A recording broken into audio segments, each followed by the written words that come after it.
Maruti Suzuki's People Technology presents Suzuki Connect with Navigate to Car and many other features. Watch more, feel more. Dell. Who would have thought that this fixture, New Zealand against Afghanistan on the penultimate day of the Super 12s, might very well end up being the most followed fixture, one of the most followed fixtures that don't concern either India or Pakistan or England. But that's where we stand, as one place is up for grabs in the semi-finals. Group 1 is done and dusted.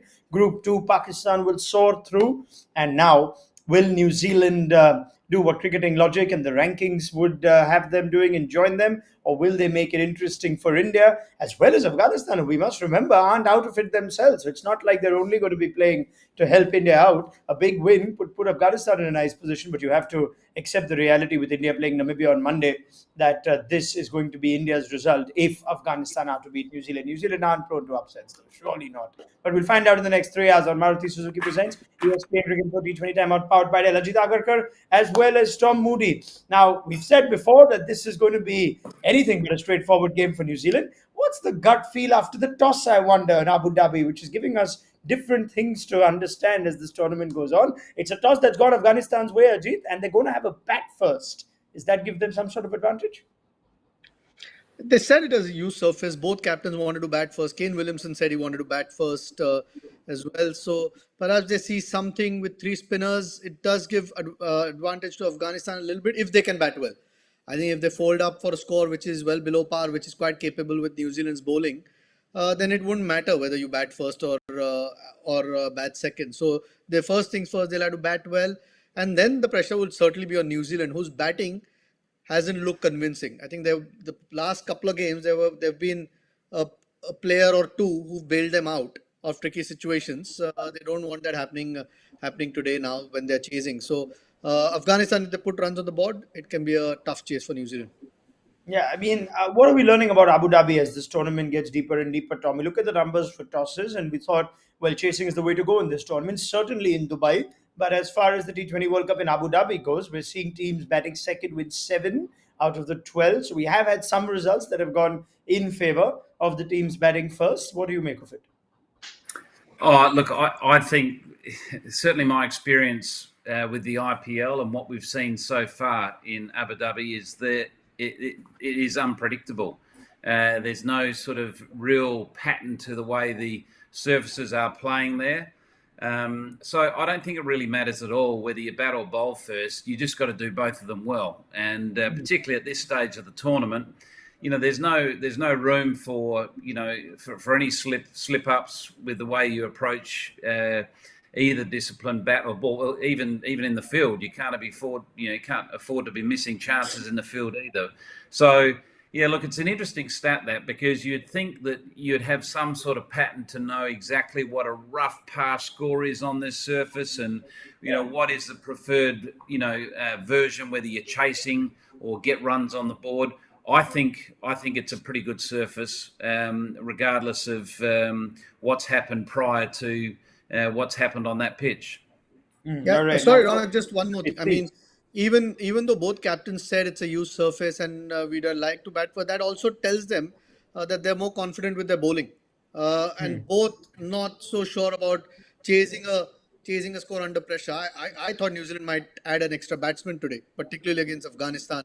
5 bowlers might work for them now that they're bowling first, but the batting looks a little bit unconvincing at the moment. So they'll have to turn up as far as batting's concerned. It's interesting you do say that. Maybe we'll talk a bit about New Zealand's batting straight away. And Tom, to go with that, the combination was different at the start of the tournament. Seifert played, then he went out, an extra bowler comes in after what you've seen of New Zealand with bat. Do you think that they would have been better off with a little insurance? Yeah, look, it's an interesting one. You then look at who is the bowler that's going to miss out. Who is is it a specialist bowler like Milne, or is it one of the all-rounders like Neesham that's going to miss out to play a specialist batsman? Neesham, to me, seems to be in pretty good form. So I wouldn't be moving him from his position. Phillips looks like he's just started to hit his straps as well. So that's a bonus for New Zealand. Really, where New Zealand need their engine room firing, and that is their main man. That's Kane Williamson. We all know what he's capable of doing. Once he can dig his heels in and have a score of significance, I think that then settles the ship with regards to New Zealand and their pursuit of winning a World Cup in this format. So, you can guarantee that Kane Williamson, like all great players, will welcome, the tougher end of the tournament and will stand up. Okay, now Afghanistan batting first. This whole game would come down to if Afghanistan can bat well. That's what we've heard multiple times. We know how they go. They go hard in the power play. A lot happens in the first 10. But Tom, from what we're seeing at Abu Dhabi, numbers seem to suggest while this is giving us some of the higher scores in the tournament, we're seeing the lowest power play average. We look at Afghanistan's numbers going in the power play. We know they go hard. Big game today. Good opposition bowling attack, perhaps in form as well. Does it call for a slight change to the approach? Look, I'd be really surprised if they did change their approach, because I think part of the charm of the way that Afghanistan play, they tend to go against what the analysts and the statistics may tell you. They just play to their strengths and play the only way they know how to play. I think if they suddenly try to change their game style, I think if anything that will disrupt the pattern of the way they want to play. I think new ball there. So that's those numbers are presented with regard to play and your ability to score freely. But I think they'll take it on. So it's going to be an intriguing first 6 overs when you got the likes of Southey and Bolt with the new ball. You go with that, Ajit. They don't quite have the players that are going to get you 35 without loss in the power play and then look to go big at the end, which is supposed to be the way you get big scores in this tournament. Certainly at Abu Dhabi, it seems. Well, Australia went quite hard yesterday. I mean, particularly David Warner hit form. It's at the same venue. So you don't see any reason why they would change unless you suddenly go out there and find the wicket extremely challenging, which is highly unlikely at Abu Dhabi. Why would you want to change your approach, especially at the guys at the top? That's the way they bat. So as long as you're a little bit responsible, you still want to play your own game because that's the only way you're likely to succeed. It's going to be a challenge because Saudi and Bolt are in terrific form, but you don't want to. If you put pressure on them at the start, New Zealand will certainly feel the pressure. Without doubt. Yep, fair enough. Now, team news. New Zealand, no changes. We've heard Mujeeb Rahman put up an Insta video of him in the gym. All the Indian fans got excited. Ashwin said he'll offer India's physiotherapist if he'd like. All of that has happened in the last 24 hours. But more importantly, Mujeeb is fit and he plays. So Sharfuddin goes out and Mujeeb Rahman is back. We'll bring up the numbers in a bit, Tom. But this, how much does this change the equation with Afghanistan having Mujeeb back? Oh, this is a massive in for Afghanistan. Look, Mujeeb is a very fine bowler, and more importantly, he holds down a key part to the game, and that is in the power play, where he not only is very difficult to get away, so his economy is good, but his strike rate is also very good. So, having him available to be able to potentially expose the middle order of New Zealand is a real plus, because then on the back of him you've got Rashid Khan. So if Rashid Khan can come into the attack with a bit of damage already done at the top, he's a completely different prospect than if he's coming on to bowl trying to make inroads into the New Zealand top order. You look at the numbers, it's extraordinary. Mujeeb's role is almost fixed. A lot of spinners may have fluid, flexible roles in T20, as Mujeeb bowls nearly 78% of his overs in the power play. That's where he does most of his damage. We saw Nabi bowl just the one over against India, funny enough, but you don't think that's going to happen in Mujeeb. Right hand, left hand, whatever it may be, you're going to see Mujeeb in the power play. He's also got the most wickets in the power play since his debut. You look at the players that have played in the power play since Mujeebur Rahman debuted in T20 eyes. So Tim Southee is at number 2. Extraordinary how Tim Southee keeps featuring in these lists. Ajit, he surprises us at times, but he's always there, isn't he? It's quite incredible. But those numbers from Mujeeb are sensational. I mean, okay, you might have to check what sort of opposition they played at times, but still bowling in the power play can't be easy. That means he's consistently picking up wickets no matter who he plays against. And Tim Southee just every match. I mean, he's not only just difficult to get away, but the wickets that he's providing at the moment for New Zealand. These big grounds help. Perhaps these pitches help a little bit as well. but he's such a skillful bowler, and at the moment using all his experience, just doing the simple things well, what these conditions require, and that's why he's been so successful. Yeah, the chat was in the last couple of games, Tom, with some numbers that come up. It's extraordinary how Tim Southee features in these lists where the perception around him certainly is that now he's not up there among the great T20 bowlers of his time. He doesn't make the 11s in his IPL sides more often than not, but he's had the impact for them even in this tournament, hasn't he? He's been outstanding. Yeah, he has been outstanding, and he's got longevity as well. He's been around a long time, played all three formats for a long time. I think a lot of our view and other people's view on Tim Southee is based purely on IPL and the fact that he's in and out of teams. Hasn't really secured a position as a regular impact bowler in the IPL. So, that's maybe one tournament that he hasn't quite nailed down, and probably a lot of that's to do with where it's played, or most of the time, and that is India, where his style of bowling is probably not as well suited there as it may well be in the UAE or in New Zealand or other parts of the world. He's not a bowler that you can afford not to respect. He is a very fine bowler. He's crafty. He knows his craft. If there's anything in the surface, he knows how to extract something from the surface, and he knows how to expose his opponent. Yep, Tim Southee, excellent for New Zealand. Their bowlers have generally been terrific since that game against India. Their batting is the question mark, isn't it? Can Afghanistan test it? Can they put them under pressure? And we'll see if perhaps changes are needed, at least in the positions of players batting, not in personnel. But you said Kane Williamson is going to be important. Williamson against Afghanistan spinners. It's not been a big sample size, but the numbers are all right when it comes to Williamson against Nabi, Rashid, Mujeeb, Rahman striking it over 200 against Nabi. Again, small sample sizes, like we say. He's played a lot of them in the Sunrisers nets, hasn't he? Has he gone there, Tom, when you were perhaps umpiring at the other end? Well, I'll tell you what. There's one thing that Kane Williamson does, and that is he's always putting himself in a position to bat against Rashid Khan, and that's not in preparation for this World Cup, but that's the nature of the beast. Kane Williamson will always want to take on the toughest challenges and try to navigate those challenges around a training environment. He's one of the most thorough trainers I think I've ever come across. Another one that springs to mind is Kumar Sangakkara, the great Sri Lankan. Both are very similar in the way that they are meticulous, the way they prepare for Kane. And Kane has probably faced more balls against Rashid Khan in the nets than everyone else in the Sunrisers squad over the past 6 years. That tells you what you need to know about Williamson, who was getting some sort of form. At least he batted a little while in the last game, got out to played on to Herrera Erasmus, and that was a surprise. But Ajit, we're not seeing the best of New Zealand's top order, the exception of Guptill. Guptill's been excellent. We look at his numbers, striking well. He literally bailed them out single-handedly in that one game where he got the 93. But Daryl Mitchell seems to have a record which isn't particularly great against spin. There's an average of 10. There aren't a lot of boundaries. A strike rate below 100. Mujeeb will have the new ball in hand. Now, is there a compelling case to say Williamson maybe at the top of the order today would be better off, or would they not change in a game like this?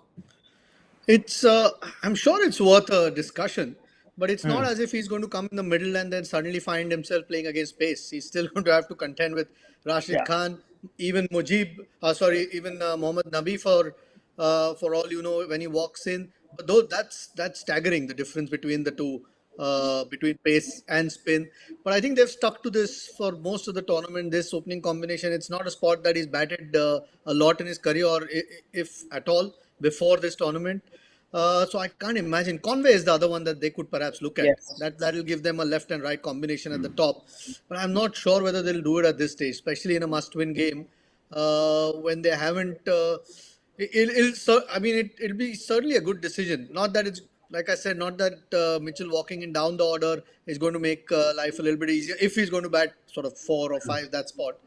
So I doubt they'll change that. It's just that they might have to bat better.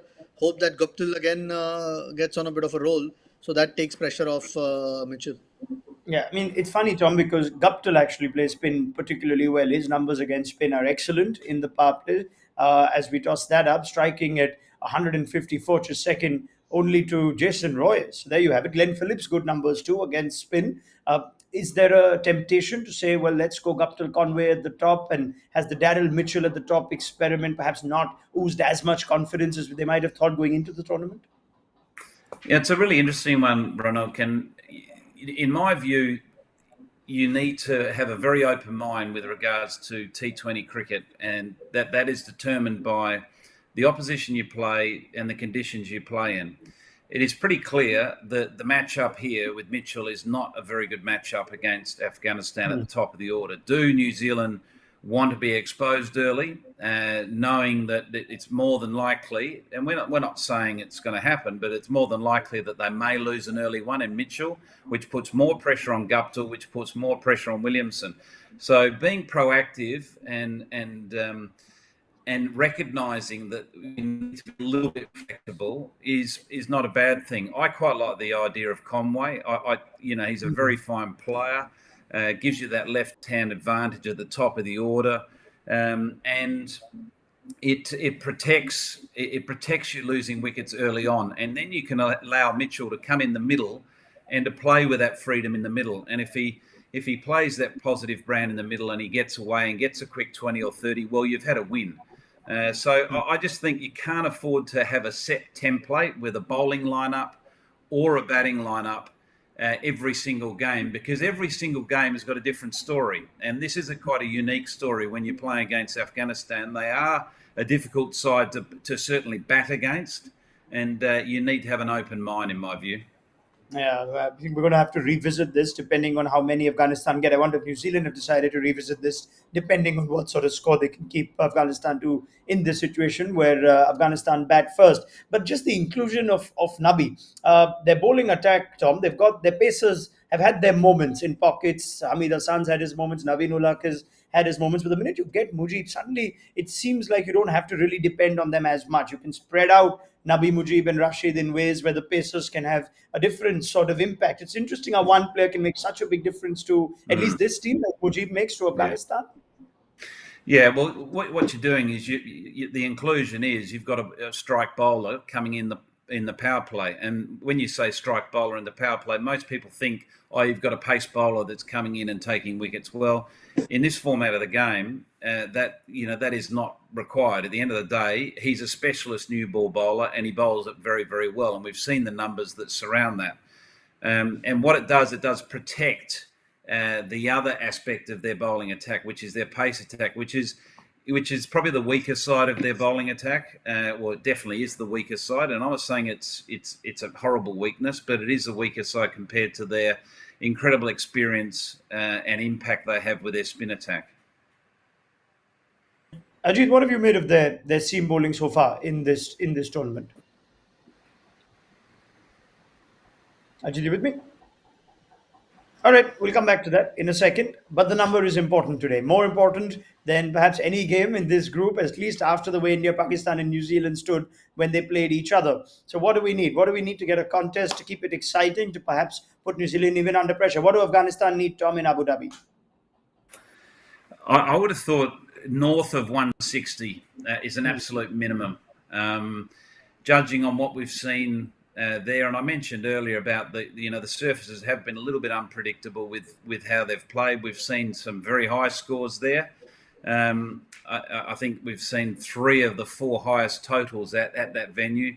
So we've seen 180 plus, but I think they need to get 160 plus. Ajit, 160 plus, would that be something that would put New Zealand under pressure? Yeah, without a doubt. I think that's the bare minimum that they'd want to get. Yesterday we saw Australia chase down 150, whatever it was, close to 160 yesterday. So okay, that's Australia, but and their batting's a lot stronger perhaps than New Zealand. But 160 plus will certainly test New Zealand, and couple of wickets, and there'll be a lot more pressure. So if they get to 160, I think Afghanistan will be happy. We'll obviously have to wait and see what the conditions are like. Might turn out to be the flattest pitch of this tournament, but 160 generally would be a good score with the kind of bowling Afghanistan has. Yeah, I mean, they're going to be batting first. We haven't perhaps spoken enough of 2 New Zealand bowlers today that have had a big impact together. Santner and Sodhi, and it's good that each Sodhi returns, or at least keeps his place, not returns. But he had that nasty blow to the head, passed a concussion test. Ajit, Santner, and Sodhi together, they can choke an opposition out. Now, Afghanistan's approach is bang bang. Was that play